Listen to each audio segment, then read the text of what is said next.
Aprendendo com a Divina Vontade, Livro do Céu, volume 4, continuação. Vamos pedir ao Espírito Santo que ele nos envolva agora. Vem, Espírito Santo, traz tu os argumentos de Cristo e nós seremos salvos das mãos do inimigo, porque o inimigo também tem seus argumentos. Mas nós estamos selados pelos argumentos de Cristo, pela cruz de Cristo, pelo sangue de Cristo, pela crucifixão, morte e ressurreição de Cristo. Vem, Divina Vontade, que a tua graça nos acompanhe hoje e sempre. Ela nos acompanhe e nos preceda, para que possamos, Divina Vontade, fazer sempre a vontade de Deus. Amém.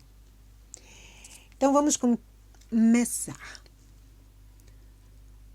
Jesus dizia a Luísa: compadece ao mesmo tempo da minha mãe, porque sendo eu sofrer a razão de suas dores, compadecendo-a a ela, vens a compadecer-me a mim mesmo. Depois disso, eu parecia me encontrar no Monte Calvário, num momento. E enquanto sofria a crucifixão, via, não sei como, em Jesus todas as gerações, passadas, presentes e futuras.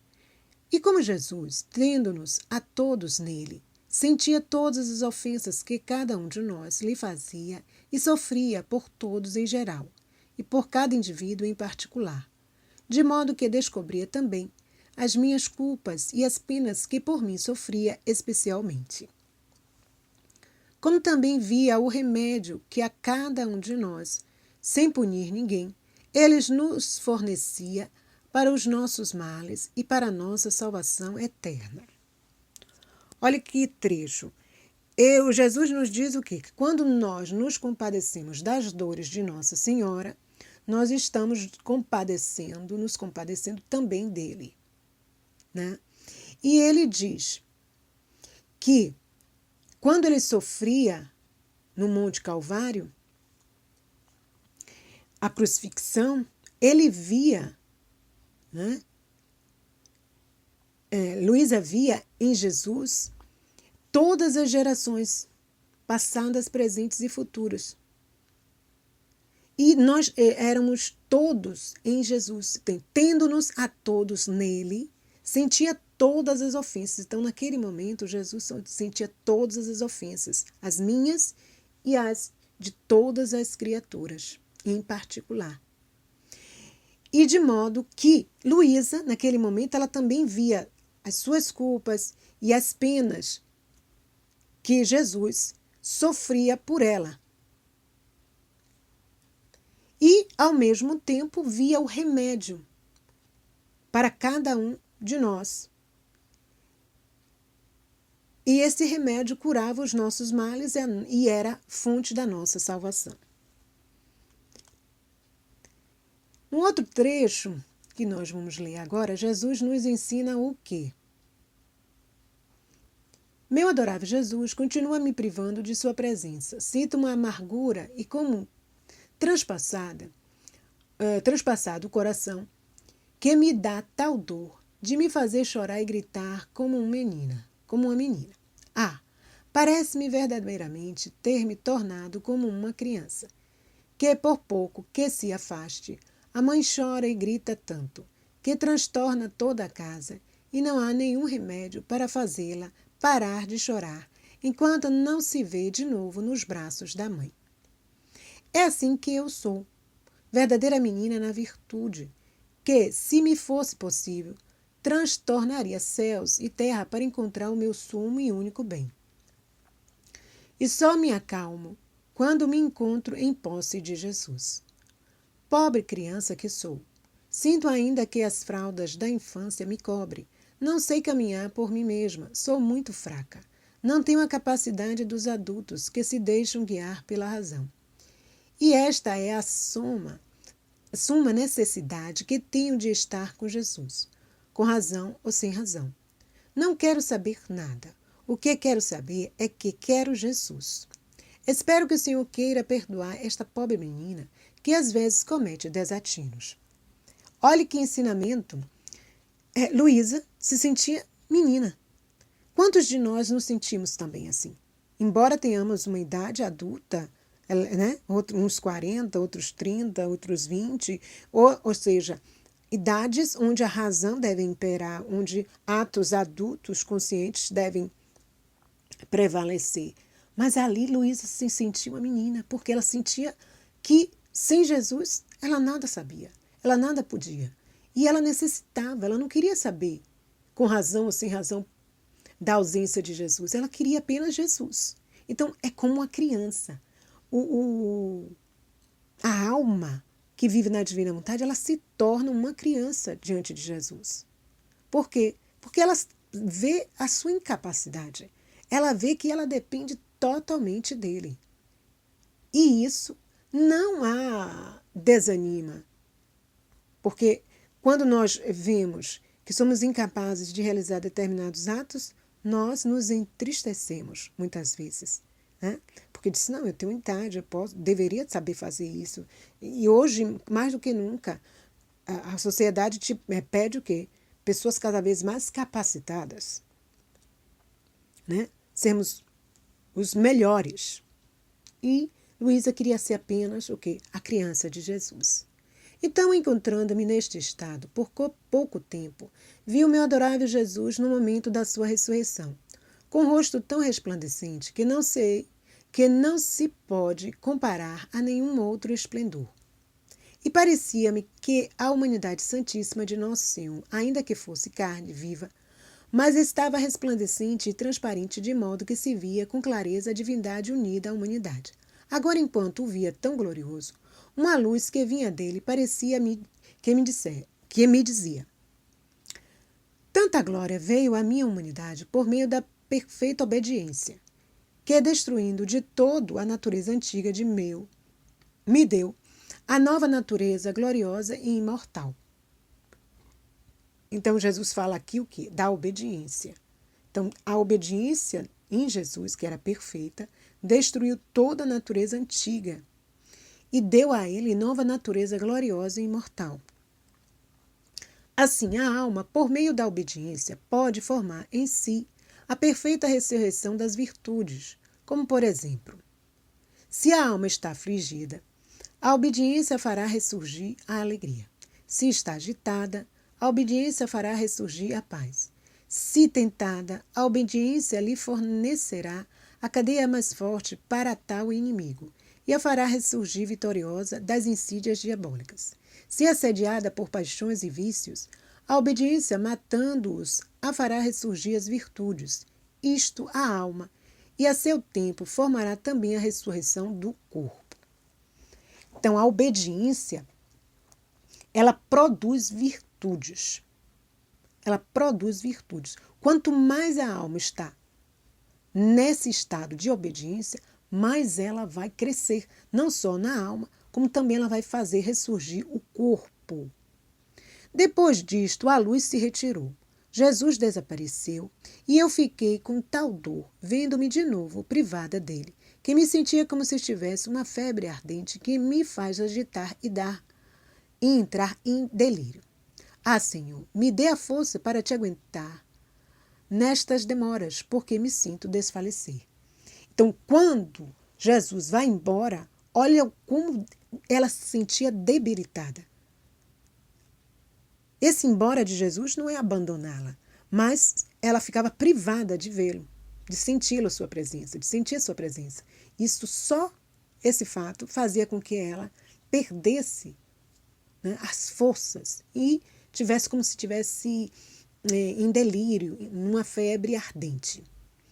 Então, olhe o valor da obediência. A obediência significa o quê?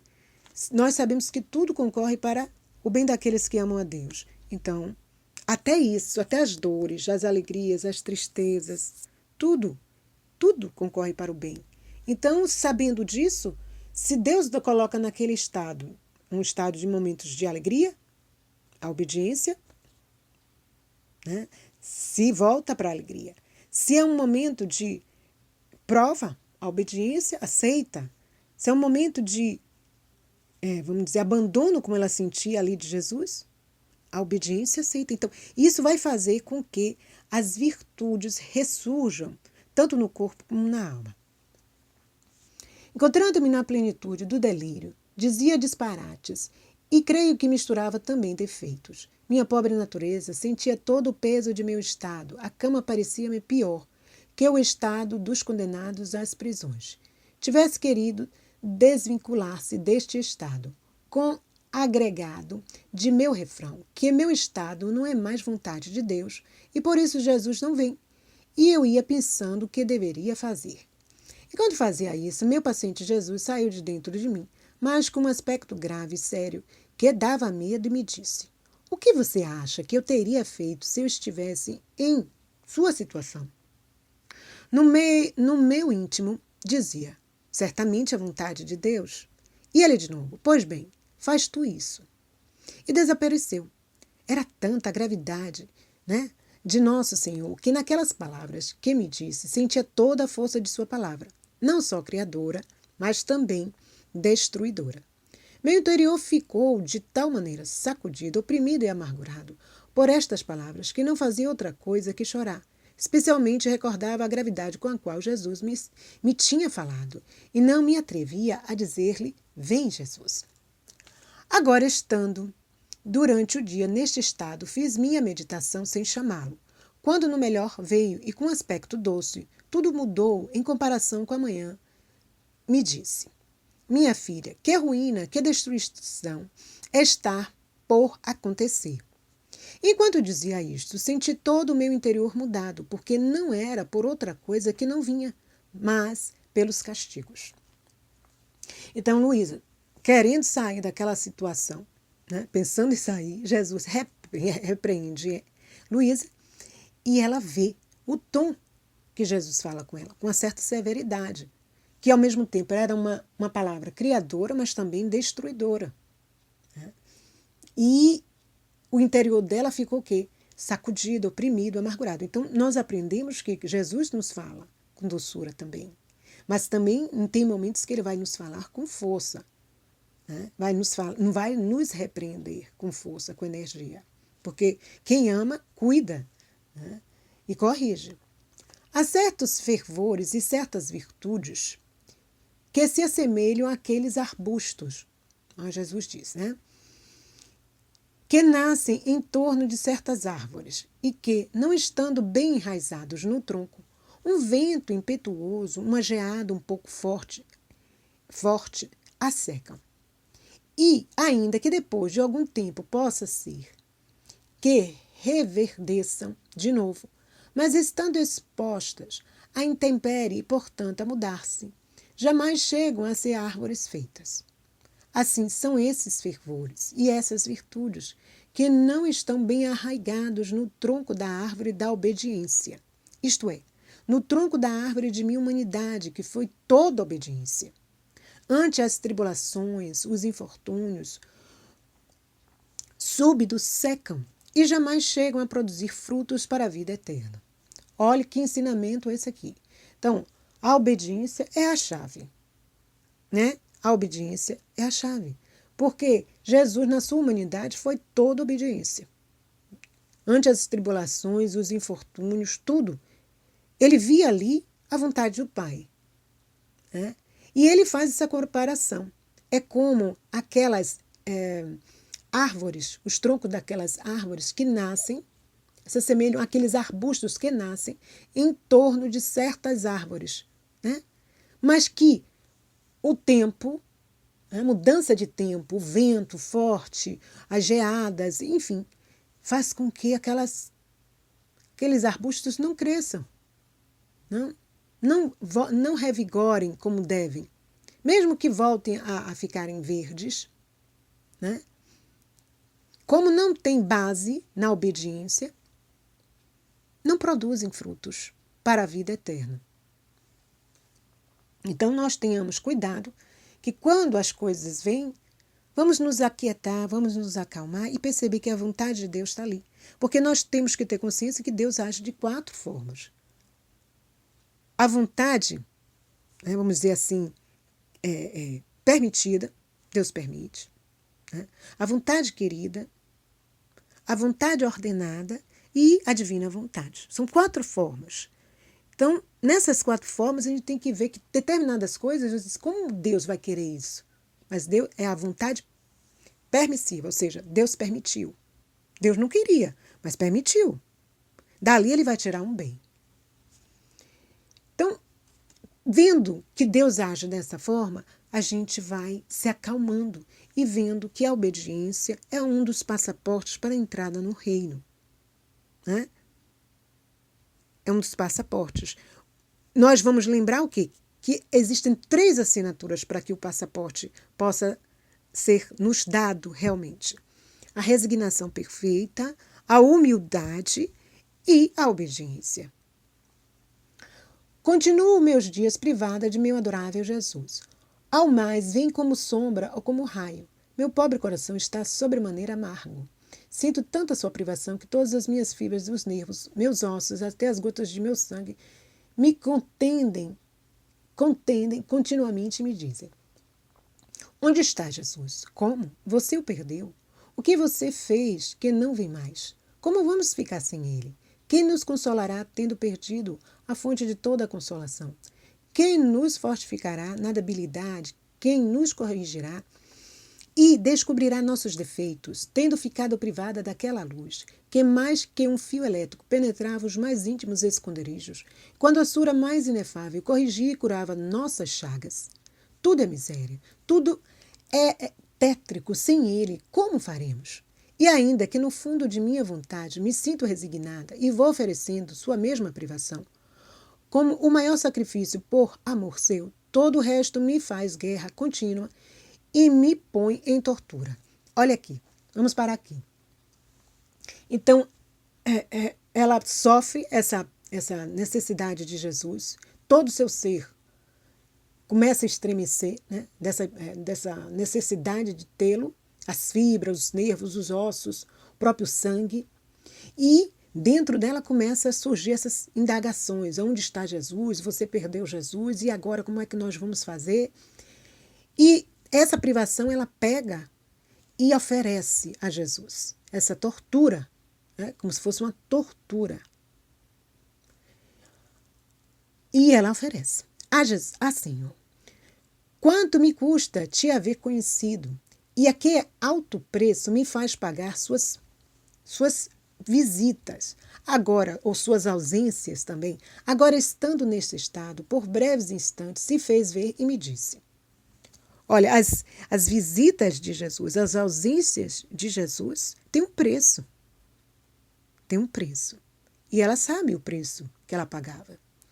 Sendo minha graça parte de mim mesmo, possuindo-a tu, com razão e de estreita necessidade, tudo o que forma teu ser não pode estar sem mim.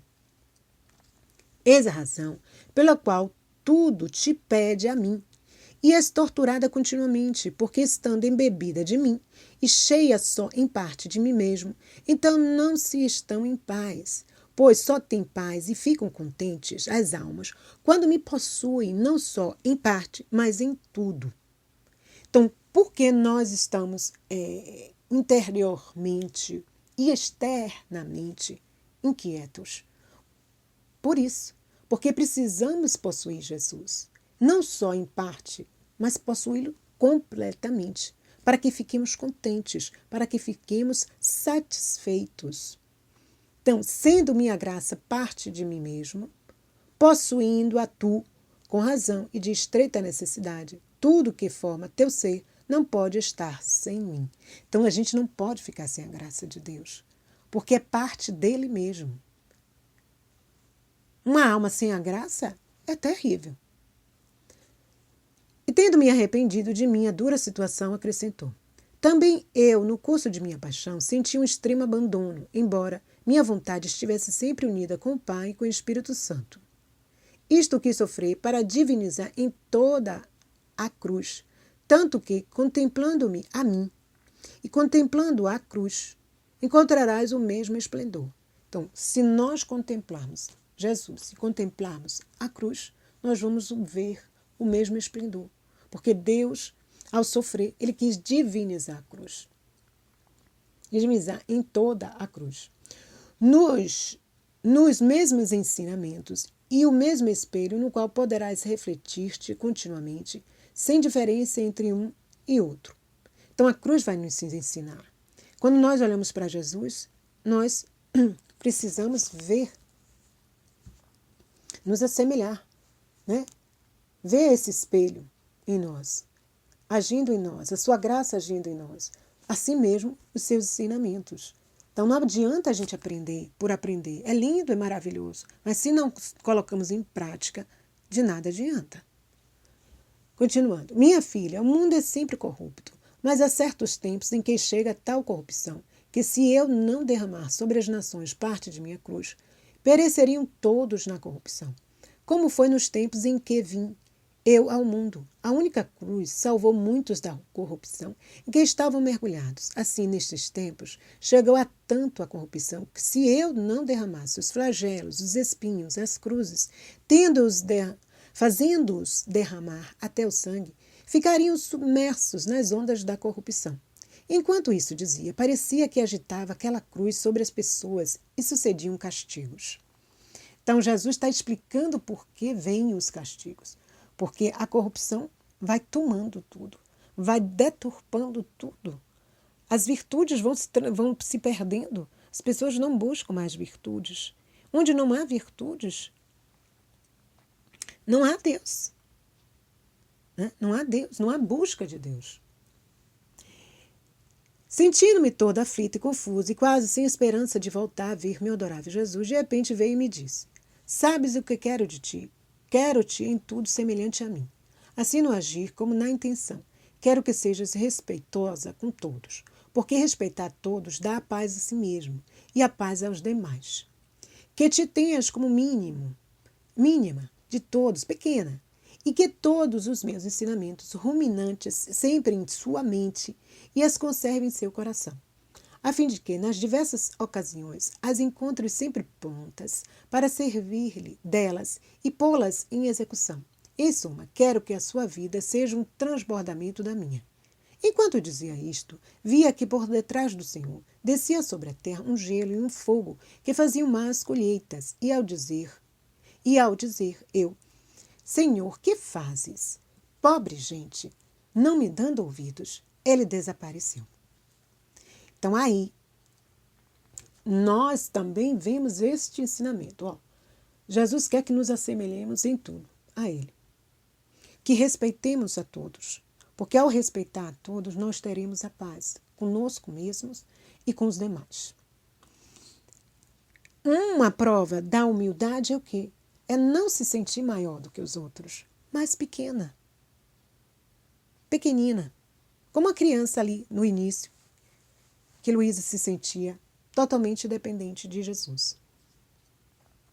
E ter sempre os ensinamentos de Jesus na mente e no coração, para que quando as ocasiões precisarem desses ensinamentos, nós os tenhamos logo em prática, possamos colocá-los logo em prática, porque já está dentro de nós, está sempre em movimento em nós, esses conhecimentos. Minha filha, ele diz no outro trecho, as cruzes e as tribulações são pão da eterna bem-aventurança. Portanto, compreendia que sofrendo mais abundante, mais saboroso, será o pão que nos nutrirá na celestial morada. Ou seja, quanto mais se sofre, mais garantia recebemos da futura glória. Olha aí o Jesus dando este grande ensinamento. Então, o sofrimento em Cristo, o sofrimento por Cristo e com Cristo é um sofrimento que não se perde. Porque quanto mais uma pessoa está sofrendo, mais ela está conseguindo, vamos dizer assim, ela está garantindo a futura glória. Então o sofrimento, ele passa aí não como algo negativo, mas como algo que vem e que vem contribuir para que aquela alma possa garantir a futura glória. Então vamos terminar por aqui, ficamos por aqui e vamos pedir mesmo que o Espírito Santo ele nos ensine a guardar, como Maria, todas essas coisas, ensinamentos no coração, a fim de que, quando o Senhor nos chama a aplicá-los, nós os tenhamos com prontidão. A paz de Jesus e o amor de Maria.